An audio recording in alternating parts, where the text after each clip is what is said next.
अच्छा ये बता दो खत के अंदर क्या लिखा था? क्या नहीं बताऊंगा।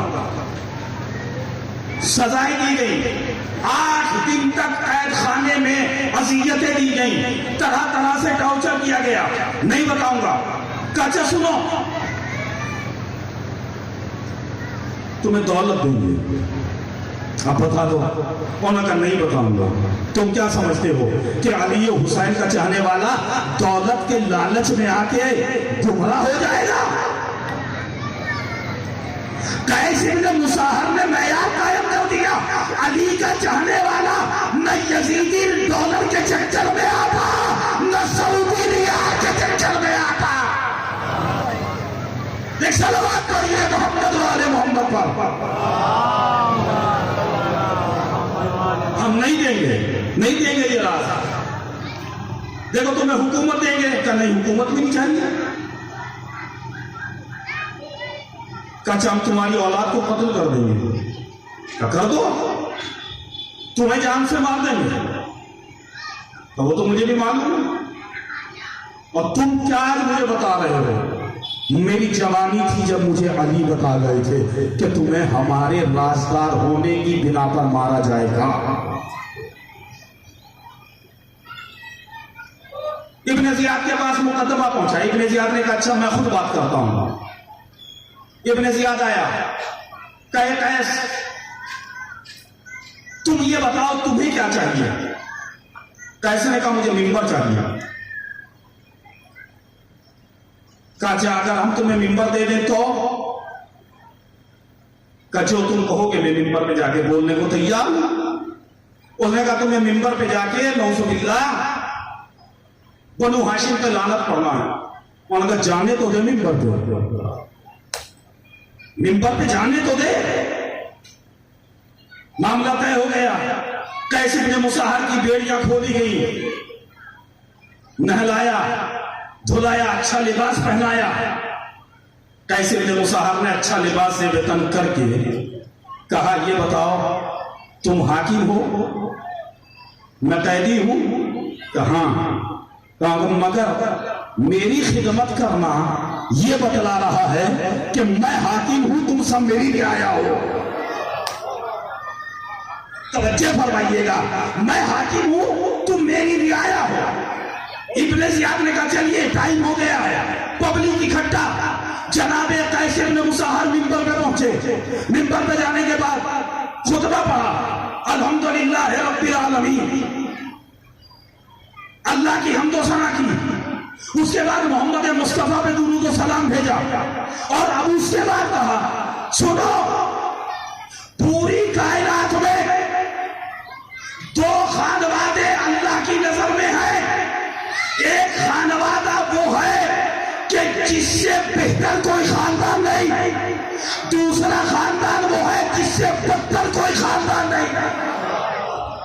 एक बनु हाशिम का खानदान है जिससे बेहतर किसी नबी का खानदान नहीं। एक खानवादा बनु उमैया का है जिससे बदतर किसी का खानदान नहीं। ये मुझसे कहता है कि मैं बनु हाशिम के खानदान पे लानत पढ़ूं, तो तुम सब मिलकर मेरे साथ बोलो इस इब्ने जियाद पे भी लानत, इसके बाप पे भी लानत। सलावत पढ़िए मोहम्मद वाले मोहम्मद पर।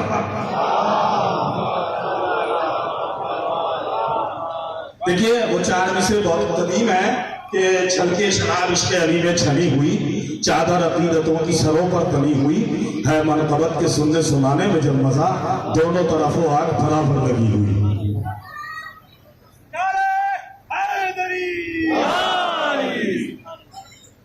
तो अज़ीज़ान गिरामी, शबे जुमा मेरे पेश नजर। शबे जुमा के बारे में पैगंबर की हदीस आप मफातिहुल जिनान खोलिए, पढ़िए, उसमें आपको मिलेगा। शबे जुमा आम 1000 रातों से बेहतर, आम 1000 रातों से बेहतर। तो जब ये शबे जुमा आम 1000 रातों से बेहतर है, और इस रात के बारे में एक और हदीस इमाम जाफर सादिक अलैहिस्सलाम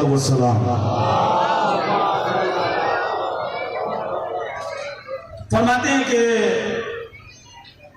शबे जुमा में परवरदिगार आलम 1000 अफराद को जहन्नम से रिहाई देता है।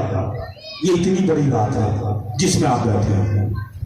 और दूसरी यूं भी बहुत बड़ी रात है कि कल, अब ये अलग बात है कि हम गम हुसैन अलैहिस्सलाम में इतने मसरूफ होते हैं कि हमें अहले बैत की घर की खुशी भी हम अहले बैत के गम में समो देते हैं। वरना कल अगर आम दिन होते तो कल बहुत बड़ा खुशी का दिन था। अगर आम दिन होते, कल हमारे और आपके 7वें इमाम हजरत इमाम मूसी काज़िम अलैहिस्सलाम की विलादत का दिन है। बस इतना ही मैं आपसे गुजारिश करूंगा कि इस शब विलादत में अपने छठे इमाम को उनकी विलादत के मौके पर एक बाबा से बुलंद सलावात का हदिया पेश करवा दें।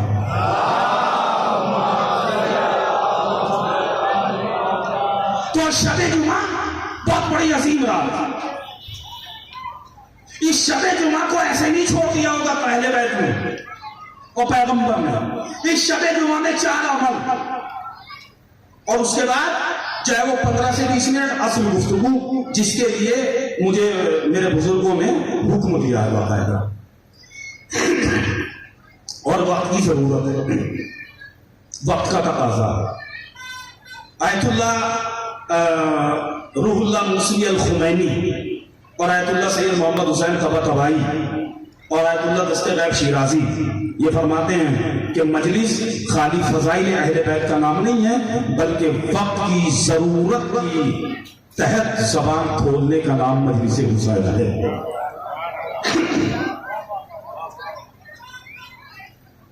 तो पहला अमल, जल्दी से पहला अमल शब जुमा में नमाज वाजिबात के बाद मुस्तहबात में पहला अमल शब जुमा और रोजे जुमा कल भी गुस्ल करे। दूसरा अमल तिलावत कुरान करे। तीसरा अमल अपने मरहूमीन की कब्रों की जियारत को जाए। और मरहूमीन की कब्रों की जियारत के हवाले से फरमाते 7वें इमाम अलैहिस्सलाम के अगर तुम हमारी कब्रों की जियारत न कर सको तो हमारे चाहने वालों की कब्रों को चले जाना, खुदा वही सवाब देगा जो हमारी जियारत कर देता है। तो क्या कितना बड़ा मर्तबा है एक शिया का। और ये शिया लंदनी डॉलर के चक्कर में अपने दीन से फिर जाए।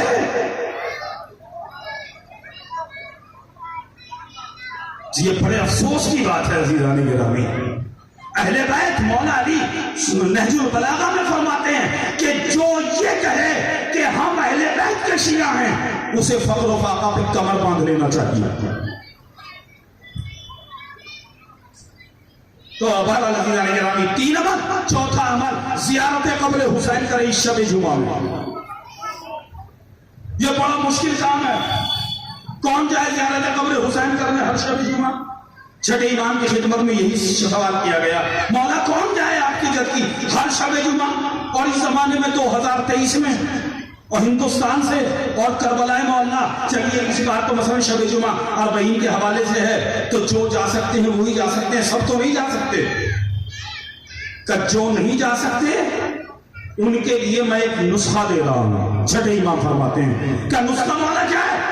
कहा वुजू करो, अपने घर की छत पे जाओ, करबला का रुख करो, सलाम कीजिएगा अगर बात पहुंचाए अपने इमाम को, करो वुजू करो, अपने घर की छत पे जाओ, मेरे जद हुसैन के रोजे का रुख करो और कहो अस्सलामु अलैका या अबा अब्दुल्लाह, अस्सलामु अलैका या इब्न रसूलिल्लाह, अस्सलामु अलैका व रहमतुल्लाहि व बरकातुहू। ए मेरे चाहने वालों, याद रखना मेरे जद के रोजे पे जाने वाले को हो सकता है कि उसके किरदार की वजह से, उसकी नियत की वजह से सवाब न मिले, मगर तुम्हें वही सवाब मिलेगा जैसे तुम कब्र हुसैन पे जाके पाओगे।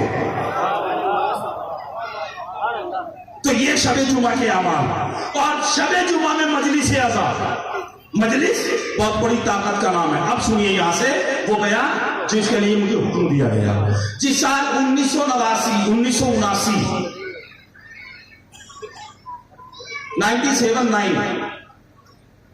फरवरी में ईरान का इंकलाब कामयाब हुआ। उस वक्त एक टीम है इस्लाम दुश्मन संगठन पूरी दुनिया लेवल पे, वर्ल्ड लेवल पर, जिसका नाम है CIA।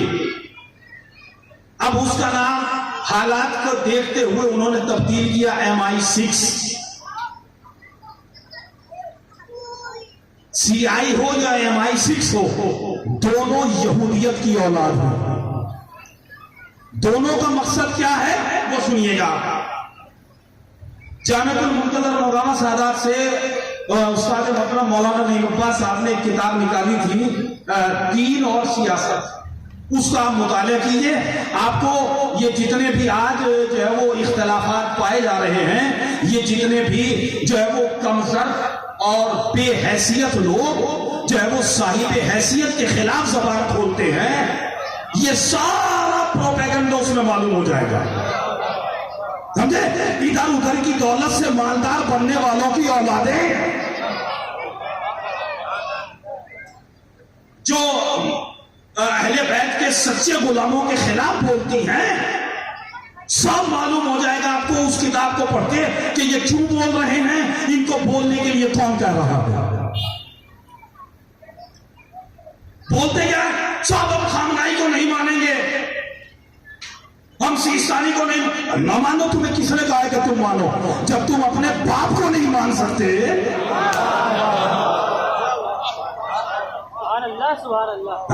तुम अगर बाप को मानते तो इतना बड़ा जुमला ना कहते जिसके कहने पर तुम्हारे बाप का निकाह सही हुआ हो।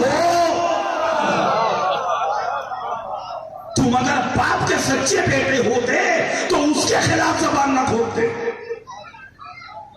तो उस किताब को आप पढ़िए जरूर, दीन और सियासत। वो दीन और सियासत क्या है, वो CIA का एक एजेंट था जो शिया हो गया था, और उसका एक जुमला था कि मेरी ड्यूटी ये थी कि मैं इस्लाम को मिटाऊं, मगर मैं इस्लाम को मिटाने के तरीके खोजते खोजते खुद मुसलमान हो गया। समझा?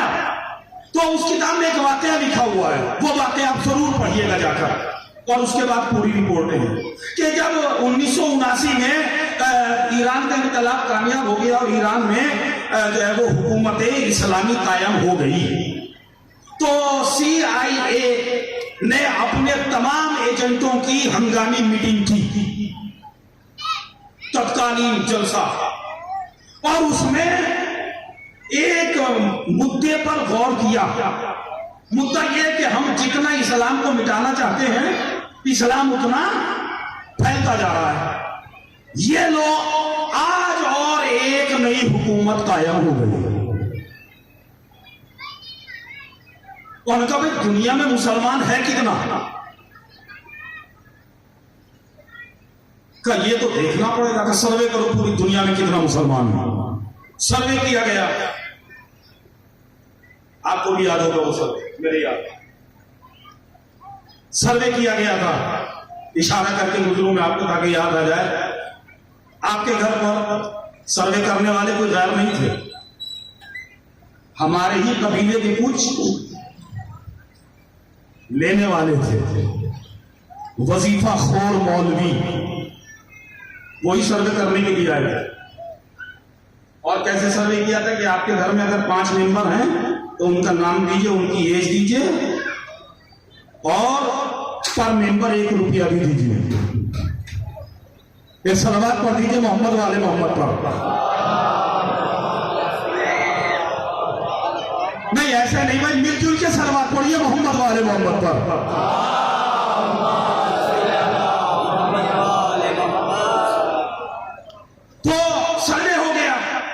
उनके पास पहुंच गया के साथ इतना मुसलमान है पूरी दुनिया में, मगर एक प्रॉब्लम सामने आई, एक नया मसला सामने आया है। क्या कि मुसलमान 2 हिस्सों में बटे हुए हैं। कुछ मुसलमान वो हैं जो अहले सुन्नत हैं, कुछ मुसलमान वो हैं जो अहले तशय्युअ से हैं। ये क्या मैटर है? अब उन्हें वो मैटर समझाया गया, कब दोबारा सर्वे करो। का दोबारा कैसा सर्वे करें? का दोबारा सर्वे ये करो कि ये जो दो हिस्सों में बटा है मुसलमान, शिया और सुन्नी, क्या इनके अंदर कोई तीसरा हिस्सा तो नहीं है? ये सर्वे करना है। अब सर्वे किया गया, उन्होंने रिपोर्ट दी, कहा अब मैं किसी के लिए, जहां तक भी मेरी आवाज जा रही है, मैं किसी की दिल शिकनी नहीं कर रहा हूं, मैं रिपोर्ट बयान कर रहा हूं। कहा रिपोर्ट में ये मिला है कि अहले सुन्नत हजरात में बहुत सारे फिरके हैं, देवबंदी है, बरेलवी है, हनफी है, शाफई है, मालिकी है, अहले हदीस हैं, ये हैं, वो हैं। और शियों में कोई फिरका नहीं, शियों में कोई ग्रुप नहीं। क्यों भाई? इनमें इख्तलाफ नहीं होते। अब रिपोर्ट है और बड़ी आसानी से मैं पढ़ रहा हूं, सुनना आपका काम है। कहा शियों में इख्तलाफ नहीं है, क्या नहीं? हिंदुस्तानी है वो भी शिया, पाकिस्तानी है वो भी शिया, लबनानी है वो भी शिया। कबाइल में इख्तलाफ नहीं होता? क्या होता है? कभी खत्म कैसे होता है? का इख्तलाफ अगर थोड़ा बहुत होता है ना, नाराजगी हो गई, मरने जीने खत्म हो गए, फर्शे आजा बिछा लिया, या अली फर्शे आजा बिछा दिया सबे का, अगर फिर भी इख्तलाफ न हुआ, खत्म का इनका मुज्तहिद फतवा दे देता है अलग रहना हराम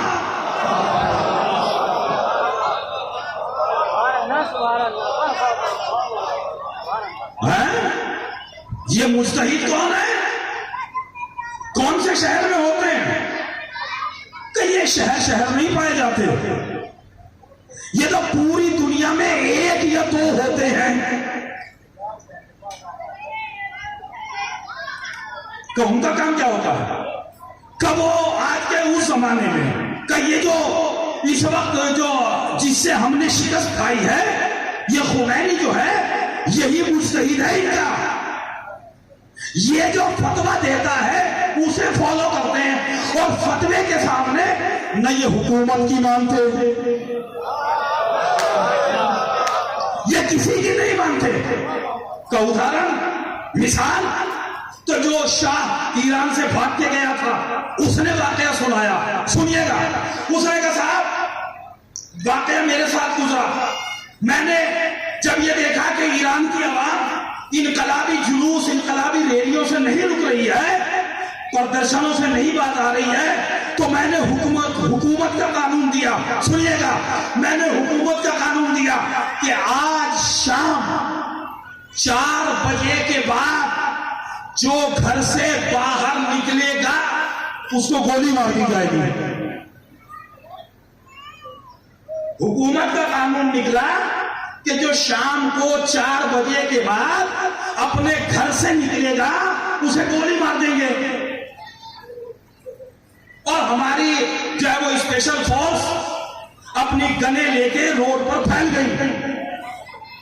मगर अभी मैं हुकूमत के तौर पर ऐलान करके बैठा ही था कि मैंने एक ऐलान सुना कि खुमैनी ने फतवा दिया है कि 4 बजे के बाद घर में रहना हराम।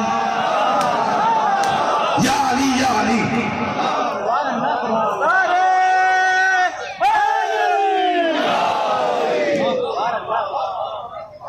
हुकूमत का कानून, 4 के बाद निकलोगे तो मौत मिलेगी। हुक्मे खामे, हुक्मे खुमैनी, 4 के बाद घर में रहना हराम। Member of assembly, member of parliament सब जमा हो गए। अब क्या होगा? बादशाह ने कहा कुछ नहीं होगा, मौत के आगे सब सर झुका लेंगे। उनका देखते हैं, फिर भी हुक्म दे दो, अगर कोई निकलेगा भी तो 1-2 निकलेंगे। खुमैनी के फतवे पर अमल करने वाले 1-2 निकल जाएंगे। शायद कि वो मंजर देख रहे थे खंदक वाला, खंदक वाले मुसलमान समझे थे करबलाई मुसलमान समझते तो हिमाकत न करते। लिहाजा दीवाने के नाम अब 4 बजे का इंतजार होने लगा। 4 बजे तक ईरान की गलियों में सन्नाटा, हुकूमत मुतमईन, हमारा कानून चल रहा है, हमारा कानून चल रहा है। जैसे ही 4 बजे घर घर के दरवाजे खुले, माए गोद में बच्चों को लेके रोड पे निकली, रोड पे निकली, रोड पे निकली। अजीजों, ये रोड पे नहीं निकल रहे थे, ये हुकूमतें हार रही थी, सदमे जीत रहे थे।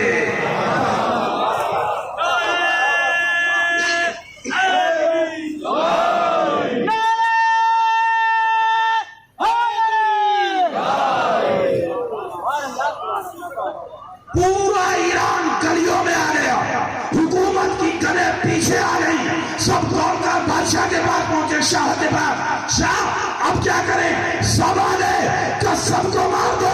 बाजीजों, तारीखी जुमला का सुनो, 72 को मारा था, आज तक लानतें पड़ रही है। हम नहीं मार सकते, इतनी बड़ी पावर होती है इनके मुस्तहिद की। अच्छा, इतनी बड़ी पावर कहां? कभी एक काम करो, अब मैं फिर कह रहा हूं कि मैं किसी को ठेस नहीं पहुंचा रहा हूं, मैं रिपोर्ट कर रहा हूं। रिपोर्ट का जुमला कि देखो, अहले सुन्नत को छेड़ो नहीं, अहले सुन्नत को छेड़ो नहीं, इसलिए कि वो ऑलरेडी बटे हुए हैं। और अफसोस की बात है, कितना बटे हुए हैं। अभी मुहर्रम से पहले मैं तंजीमुल मकातिब में जो है एग्जामिनर हूं। अभी मुहर्रम से पहले मैं बनारस में गया हुआ था, तो वहां पर एक बड़ा अजीब व गरीब, अल्लाह अकबर, के बाप अहले हदीस था, बेटे बरेलवी थे, बाप का इंतकाल हो गया, बेटों ने दफन कफन किया, इमाम साहब का फतवा आ गया कि बेटों का निकाह टूट गया। क्यों भाई? तो इसलिए कि दूसरे फिरके के जनाजे को दफनाया, इसलिए निकाह टूट गया। ये वाक़या है रसूलपुरा बनारस का। वहां इत्तेफाक से मकतब की तरफ से मजलिस थी, उस मजलिस को मैंने पढ़ा और मैंने पढ़ते हुए माइक से कहा कि मेरे मुसलमान भाइयों, समझो फतवा क्या होता है। जिस हुक्मे शरीयत से, जिस फतवे से कौम को फायदा हो, वो फतवा होता है। जिससे इमाम जमाअत की जेब को फायदा हो, वो लकवा होता है। निकाह टूट गया तो जाहिर सी बात है भाई, मौली साहब पढ़ेंगे, मौली साहब पढ़ेंगे तो 4 बेटों का निकाह पढ़ा तो कम से कम 4000 आएंगे। और अफसोस की बात है, जिस इस्लाम का पैगंबर, वो पैगंबर आखिर यहूदियों के जनाजों में शरीक होता हो, उस इस्लाम का मानने वाला बाप का जनाजा पढ़ के सब निकाह से बाहर। अजीब हिमाकत है, ये सारी हिमाकतें।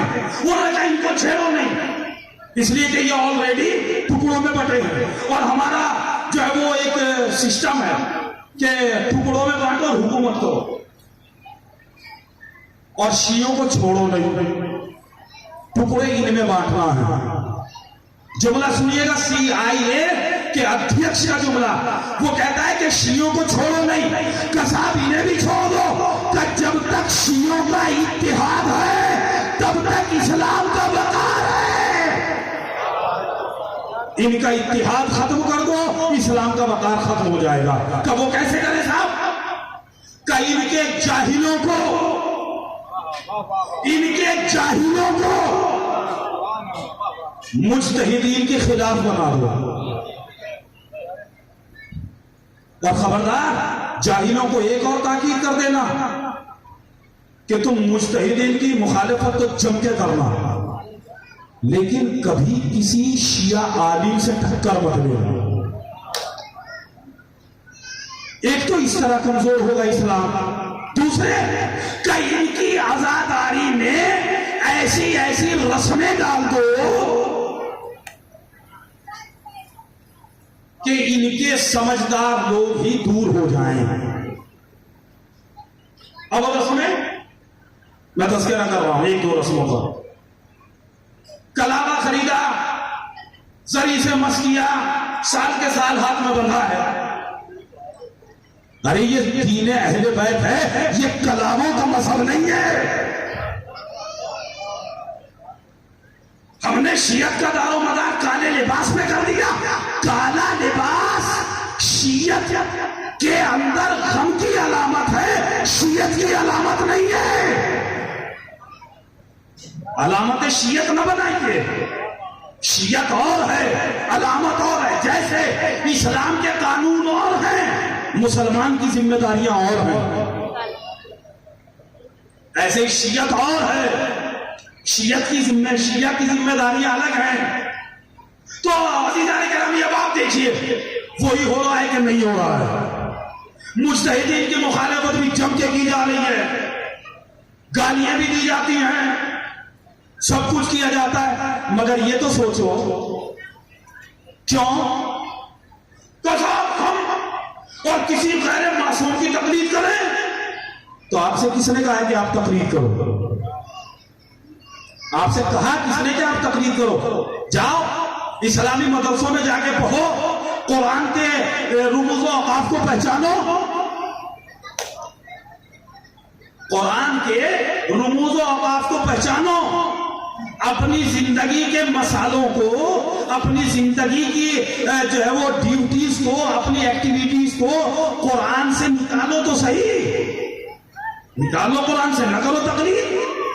खुद जो है वो मेहनत करके इस लायक बन जाओ कि तुम पूछने की जरूरत ही ना पड़े किसी से,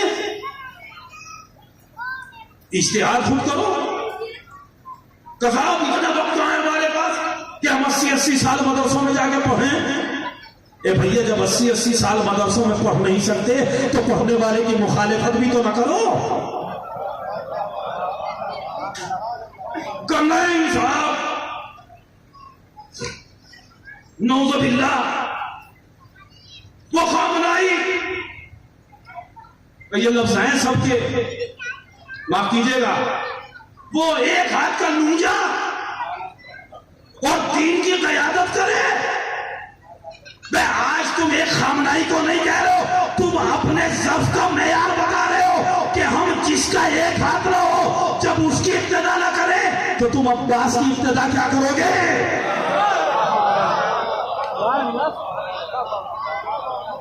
तुम अगर करबला में होते तो तुम करबला में हुसैन से यही कहते, हम तो हाथों वालों को लमदार मानेंगे। न करो ये तकलीद, तकलीद हमारा शौक नहीं है। हम तो दुआ करते हैं परवरदिगार जल्दी से इमाम का ज़हूर कर दे ताकि हम तकलीद से बचें। ये हमारी मजबूरी है। हमारे पास इतना इल्म नहीं है कि हम अपनी जिम्मेदारियों का पता लगाएं। ये मुज्तहिद की मुखालिफत नहीं होती अजीजों, ये अहले बैत की मुखालिफत होती है।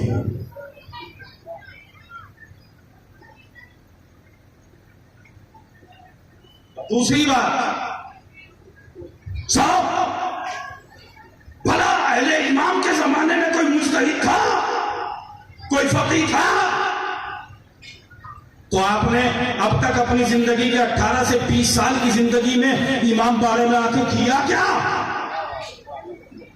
हर साल 4 मुहर्रम को आपको हबीब इब्न मज़ाहिर की दास्तान सुनाई जाती है और उसमें एक फिक्रा सुनाया जाता है, मिनल हुसैन इला रजुलिल फकीह। कौन कहता है हुसैन की जिंदगी में, इमामों की जिंदगी में फकीह नहीं थे? तुम करबला को सुनते कब हो? तुम करबला को समझते कब हो? अमा जब तुम अपने बाप की नहीं सुनते तो उम्मत के बाप की क्या सुनोगे? और अब एक और अच्छा जो है वो पूरी दुनिया के जो है वो इन बदमिजाज और बदकुमाश लोगों ने एक अच्छा रवैया निकाल रखा है। अभी एक वाकया पेश आया था हैदराबाद के लड़के का के साथ, उसने पहले तो ची भर के लेके जो है वो नवाब अरबा से और सिस्तानी तक ची भर के उसने गालियां दी।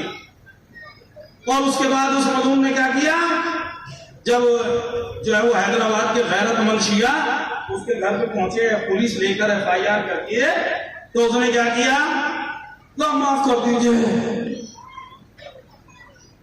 माफ कर दीजिए हुजूर। तो भैया अगर आज यजीद आज के दौर में होता, वो भी यही कर लेता, हुसैन को कत्ल करके।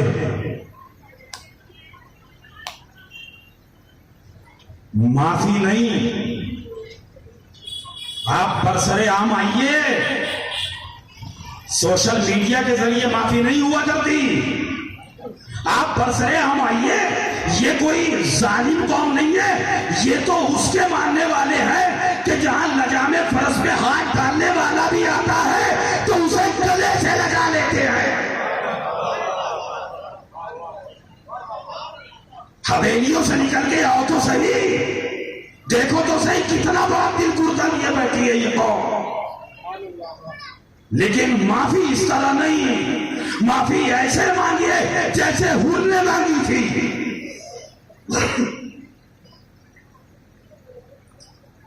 हुर की तरह माफी मांगिए।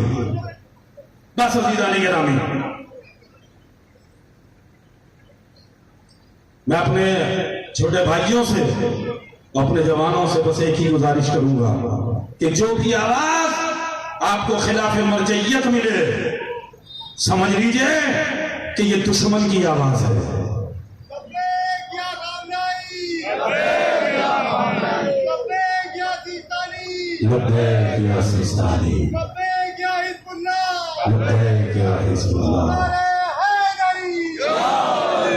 और अजीज़ एक बड़ी अजीब सी चीज याद आ गई, मैंने रोकी में 2 साल पहले, वो ये खामनाई हो या सिस्तानी हो या नसरुल्लाह हो या हिजबुल्लाह हो, इनकी तौहीन करना तो ऑलरेडी हराम है। मैं अभी सबूत देता हूं। मजलिस खत्म हुई, मजलिस खत्म होने के बाद क्या करा, बिस्किट उसका हिम्मत है किसी शिया के अंदर कि उस बिस्किट को पैर के नीचे रौंद दे? क्यों? तो हुजूर ये मजलिस का तबर्रुक है। तो अजीजों, मजलिस एक तबर्रुक नहीं बांटती, मजलिस 2 तबर्रुक बांटती है। अब ये ऐलान हुआ था उससे पहले, थोड़ी देर पहले क्या हुआ था ऐलान, शब्बेदारी की मजलिस अदा हो रही है, तशरीफ लाकर सवाबे दारैन हासिल करें। दारैन का मतलब क्या है, सवाबे दारैन है क्या? बस बात खत्म है। इसके बाद सवाबे दारैन है क्या? सवाब कहते हैं, सवाब अहले बैत की बख्शिश, करम, इनायत, लुत्फ। ये दारैन क्या है? अरबी में दार कहते हैं एक घर को, दारैन कहते हैं 2 घरों को। वो 2 घर कौन से हैं? एक चांद भाई का, एक फहीम भाई का? नहीं, एक घर हुसैन का, एक घर खुदा का। एक घर हुसैन का, एक घर खुदा का। साहब मजलिस तो चांद भाई करा रहे हैं, इनका तबर्रुक होगा ना? अमा यही तो गलत फहमी है, यही तो हम डूब गए, यही तो हम जो है वो रास्ते से भटक गए कि मैं या चांद भाई 10 रुपए का तबर्रुक ला के फर्शी अज़ा पे रख के समझ बैठे कि फर्शी अज़ा मेरे बाप का हो गया। यही तो कमी आ गई। नहीं, हमें तो शुक्र खुदा अदा करना चाहिए कि हम हुसैन के नाम पे हमारा 10 जा रहा है, और ये 10 नहीं जा रहा है, 7वें इमाम। बस पहले बात को तमाम कर लूं, उसके बाद रखते मसाइल। तो मजलिस से तबर्रुक करता है 2 घरों का, एक हुसैन के घर का, एक अल्लाह के घर का। हुसैन के घर का सवाब जिस्म को ग़िज़ा देता है, अल्लाह के घर का सवाब रूह को ग़िज़ा देता है। अल्लाह के घर का सवाब रूह को ग़िज़ा देता है।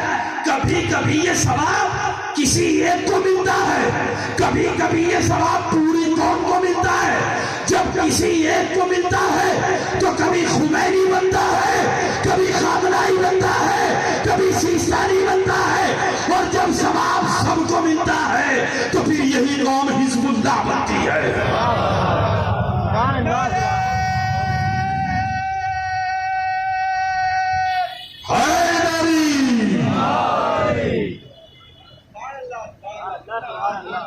ये सवाब, ये तबर्रुक है मजलिसों के।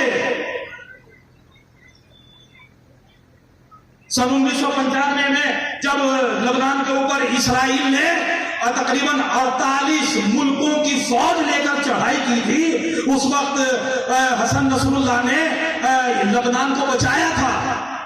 48 मुल्कों की फौज एक तरफ, उस वक्त हिजबुल्लाह के तकरीबन जो है वो 200 से 250, 350 सिपाही थे, वो एक तरफ, और हिजबुल्लाह जीत गई थी। इसराइल के कदम उखड़ गए थे, दांत खट्टे कर दिए थे 300, 350 शियों ने। और हिजबुल्लाह हसन नसरुल्लाह से पूछा गया था, हुजूर आप में ये जज्बा कहां से आया कि आप 48 हुकूमतों से टकरा गए? और कहा मैंने ये जज्बा करबला से सीखा।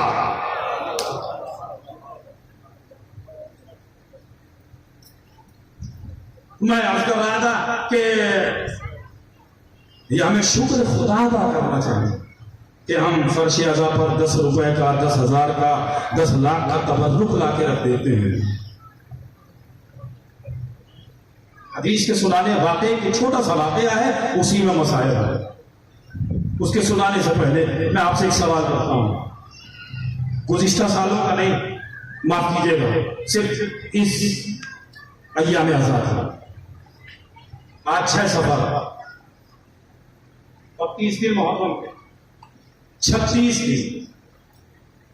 दिन में आपने अपनी हैसियत से ज्यादा अहले बैत के नाम पे खर्च किया। ईमानदारी से बताइए, कमी आई? नहीं आई। क्यों? भाई बेटी की शादी की, बजट से 7 लाख रुपया कम हो गया। बेटे की शादी की, बजट से 5 लाख कम हो गया।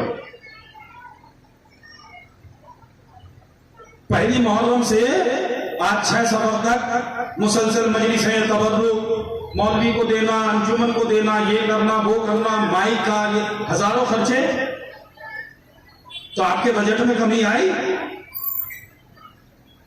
आपको पता भी नहीं चला कहां से खर्च हुआ। अब सुनिए रिवायत। 7वें इमाम, मुहर्रम का चांद नमूदार हो गया। 7वें इमाम नंगे पैर घर से निकले।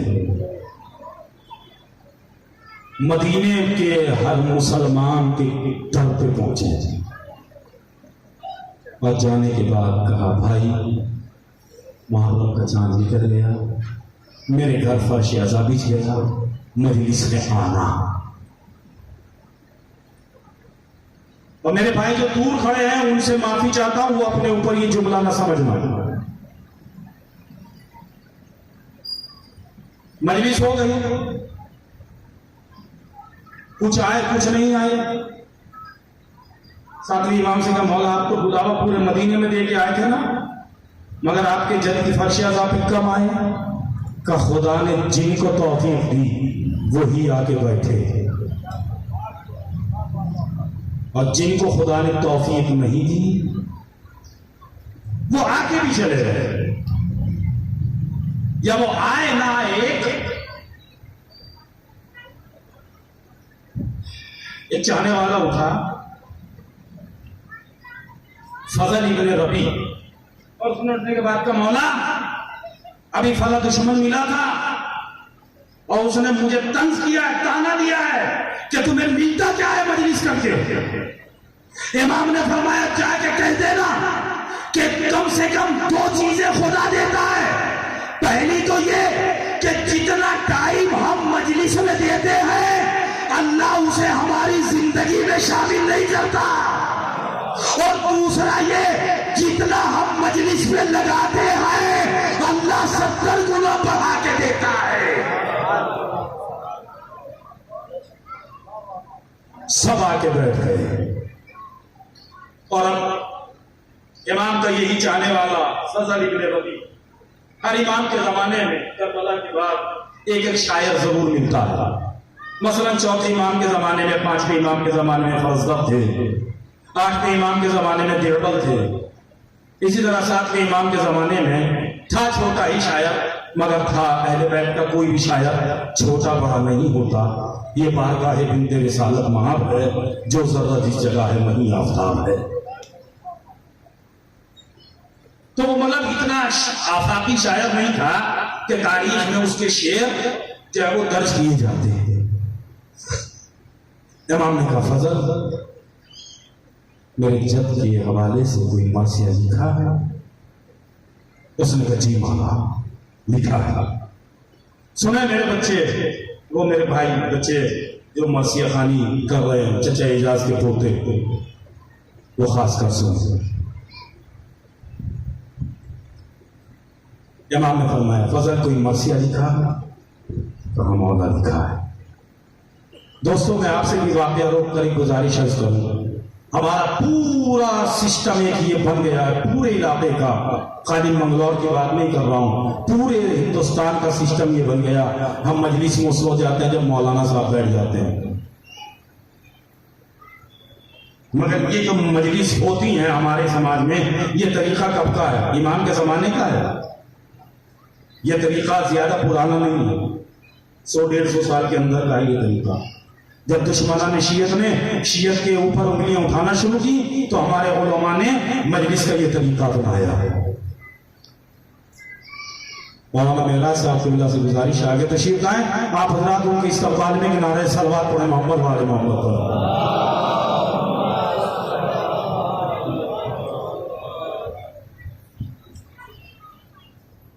एक और सलवात पढ़ दीजिए।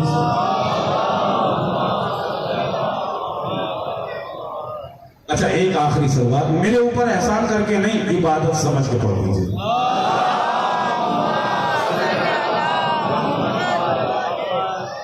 फजल कोई मरसिया लिखा है? हमारा सिस्टम क्या है कि मरसिया गानी हो रही है। अभी तो मरसिया पढ़ रहे हैं, अभी तो अली मोहम्मद पढ़ रहे हैं, अभी तो चांद भाई पढ़ रहे हैं। जाएंगे जब मौलाना बैठे। अजीजों मरसिया को न छोड़िए, इसलिए कि मरसिया तमन्नाए मासूम का नाम है। बस ये मेरी गुजारिश है। मरसिया लिखा है अजी मौला, उन्होंने मैं इसे सुनाना शुरू किया। इमाम ने ठहर गया, एक मसनद बिछाई गई, जाओ वहां बैठो मरसिया पढ़ो। वो शायर ने मसनद पे बैठा, उसने मरसिया पढ़ा। इमाम ने खूब गिरिया किया।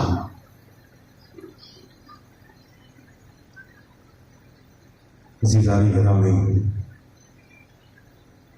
वही तमन्ना मासूम आज भी हमारे मजलिसों में अल्हम्दुलिल्लाह मरसिया खानी की शक्ल में जिंदा है। बस शबे जुमा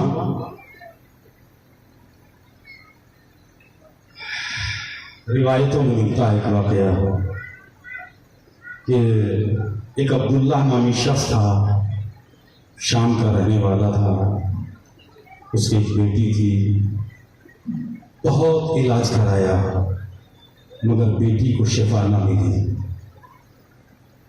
जब दुनिया भर के हकीमों को, डॉक्टरों को दिखा दिया और बेटी को शिफा ना मिली, किसी ने कहा एक काम करो, तुम मदीने में जाओ और मदीने में मोहम्मद मुस्तफ़ा के पास जाओ, मोहम्मद मुस्तफ़ा दुआ कर दें तो शायद तुम्हारी बच्ची शिफा पा जाए। वो शख्स मदीने में अपनी बीमार बच्ची को लेके आया, पैगंबर की खिदमत में तमाम कज़िया बयान किया। पैगंबर ने फरमाया मेरे लाल हुसैन, छोटे से इमाम हुसैन तशरीफ लाए। बेटा ये बच्ची बीमार रहती है। इमाम ने उसके सर पे हाथ रखा, दुआ पढ़ा। बच्ची ने बाद में चल के बयान किया कि जैसे जैसे ये बच्चा दुआ पढ़ता जा रहा था वैसे वैसे मेरा मर्ज खत्म होता जा रहा था। इमाम का हाथ सर से हटा, उसकी बीमारी खत्म हो गई।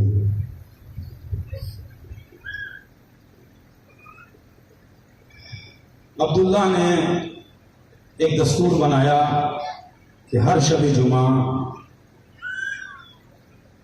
इस हुसैन की सलामती की नजर दिलाना शुरू कर दिया। मरते वक्त बेटी से भी कहा, बेटी देखो तुम हुसैन की दुआ की वजह से बाकी हो, लिहाजा तुम हर शब जुमा रसूल के नवासे हुसैन की सलामती की नजर जरूर दिलाया करना। ये बच्ची बड़ी हुई, जवान हुई, शादी हो गई, मगर हर शब जुमा हुसैन इब्न अली की सलामती की नजर दिलाना नहीं भूली। दिन वो आ गए, हालात से बेखबर है। हुसैन करबला में मारे गए। हुसैन के अहले बैत तसीर होकर कूफा, बाजार कूफा, शाम, बाजार शाम से गुजरते हुए जिंदान शाम में कैद हो गए। शब जुमा आ गई। इसका शौहर कैद खाना शाम के करीब से गुजरता हुआ जा रहा था। उसने एक नज़र सैयद सज्जाद को देखा और चला गया। जाने के बाद अपनी बीवी से कहा, आज मैं ऐसे कैदी देख के आया हूं कि जिनसे गरीब कैदी कोई न देखा। उनके चेहरों से शराफत भी टपक रही है, उनके माथों पर, उनकी पेशानियों पर सजदों के भी निशान हैं। और आज शब जुमा, आज जुमेरात है, शब जुमा आने वाली है, तुम अपने हुसैन की सलामती की नजर दिलाती हो, गरीबों को खिलाती हो। मैं समझता हूं कि उनसे बेहतर कोई मुस्तहक नहीं है, लिहाजा आज तुम ये खाना, नजर हुसैन का खाना उन कैदियों तक पहुंचा देना। अजीजों, लीजिए शब जुमा आई, उस मोमिना ने जल्दी जल्दी खाना बनाया। खाना बनाने के बाद अजीजों, ये शौहर और बीवी दोनों खाना लेकर जिंदान में आ गए। खान जिंदान में रख दिए गए। बीवियां सर झुकाए बैठी हैं। इस औरत ने कहा, बीवियों खाना खा लो, कैदियों खाना खा लो। एक मर्तबा एक आवाज उभरी, बीवी ये बता, ये खाना सदका तो नहीं है? एक मर्तबा उसने कहा, बीवियों ये तुम क्या कह रही हो? ये तुम मेरी तौहीन कर रही हो, मेरे खाने की तौहीन कर रही हो। ये सदका नहीं है, ये तो मेरे मौला हुसैन की सलामती की नजर है। का क्या, क्यों कि ये कैसी सलामती की नजर है? उसने वाकया सुनाया। ज़ैनब ने कहा, बीबी तो आज के बाद हुसैन की सलामती की नजर न दिलाना। क्यों? इसलिए कि हुसैन करबला में मारे गए।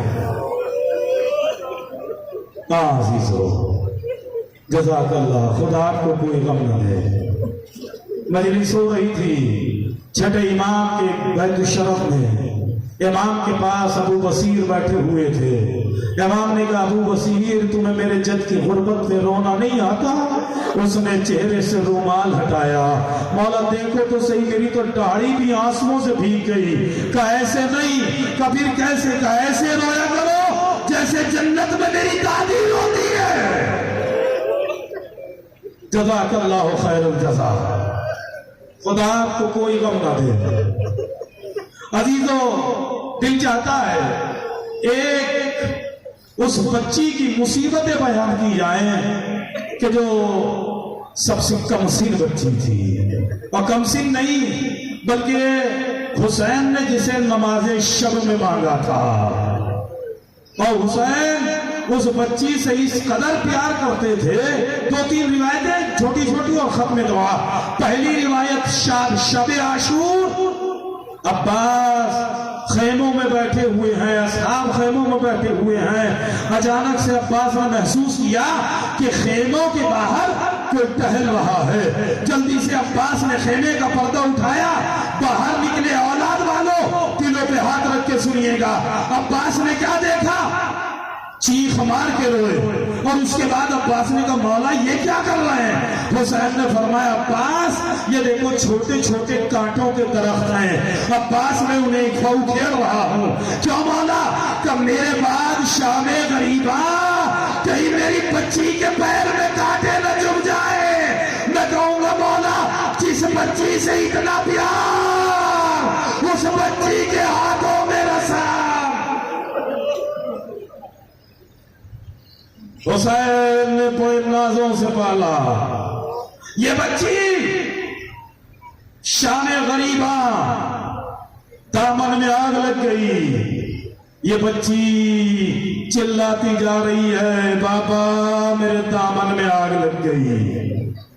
डॉक्टर पयाम आजमी कहते हैं, उफ उफ वो नन्ही सी मुसाफिर, वो रहे गम का सफर। या अली कहती थी घबरा के जो लगती ठोकर, मुतमईन हो के ठहर जाता था नन्हा सा जिगर। कहती थी पास बुला लो कि बसेरा है बहुत, उंगलियां थाम लो बाबा के अंधेरा है बहुत। बाबा आपके बाद पानी देता है कोई और न ग़िज़ा देता है, माँ की गोदी में जो बैठूं तो उठा देता है। बाबा बेपदर जान के हर कोई रुला देता है। बाबा जो भी आता है तमाचे वो लगा जाता है। बाबा अरे गम नसीबों को तबे आबो ग़िज़ा कुछ न मिला, हो गई शाम तमाचों के सिवा कुछ न मिला। बच्ची आवाज देती जा रही थी, अचानक से आवाज आई, इलैया इलैया या बुनैया। सकीना एक लाश से जाके निपट गई। ज़ैनब ढूंढती हुई आई, ये बेटी पहचाना कैसे, ये फूफी। अरे इस बेसर लाश से आवाज आई थी। जज़ाकल्लाहु खैरल जज़ा। इतना प्यार करते थे हुसैन इस बच्ची से। एक मरतबा जब काफिला करबला से कूफे की तरफ चला, तमाम कैदियों को ऊंटों पर बैठा दिया गया, मगर सकीना को ऊंट की पुष्ट पे लिटा के रस्सियों से जकड़ दिया गया। अजीजों, रस्सियों से जकड़ दिया गया। ऊंट तो तेज दौड़ता था, सकीना की पसलियां छिलती चली जाती थी, खून के ऊंट की पीठ से खून टपकता जाता था। अजीजों, किसी जालिम को थोड़ा रहम आ गया, उसने खोल दिया। सकीना को ऊंट पे बैठा दिया गया, ऊंट को तेज दौड़ा गया, सकीना ऊंट से गिर गई। सीधा सकीना ऊंट से गिरी, उधर जिस नेज़े पे हुसैन का सर था वो नेज़ा जमीन में धंस गया। बड़ी कोशिश की, नेज़ा ना निकला। एक मरतबा शिवर ने ताजियाना लिया, सज्जाद की पुष्ट पे बरसाना शुरू किया। सज्जाद ने हाथ जोड़े, ए बाबा अरे पुष्ट जख्मी हो चुकी है, आपका सर आगे क्यों नहीं बढ़ता? बेटा मेरी बच्ची नहीं है। जज़ाकल्लाह, बेटा मेरी बच्ची मौजूद नहीं है। लीजिए अजीजों, ये इतनी मोहब्बत करते थे। सकीना आ गई, हुसैन का सर आगे बढ़ गया। बस अजीजों, आखिरी रिवायत, ये काफिला ज्यों त्यों करके शाम के दरबार में दाखिल हुआ। सकीना पंजों के बल खड़ी हुई है, पंजों के बल सकीना खड़ी है। एक मर्तबा यजीद ने देखा एक बच्ची है, कि ये बच्ची कौन है? ये हुसैन की बेटी सकीना है। गले से रसन खुली, सामने बुलाया गया। सकीना, हमने सुनता था, औलाद वाले हैं, हमने सुना था कि तुम्हारा बाप तुमसे बहुत मोहब्बत करता था। एक मर्तबा सकीना आंखों में आंखें डाल के कहती है, हाँ यजीद, जितनी मोहब्बत मेरा बाप करता था, इतनी मोहब्बत दुनिया में कोई किसी का बाप नहीं करता होगा। सकीना, बाप से मिलना चाहोगी?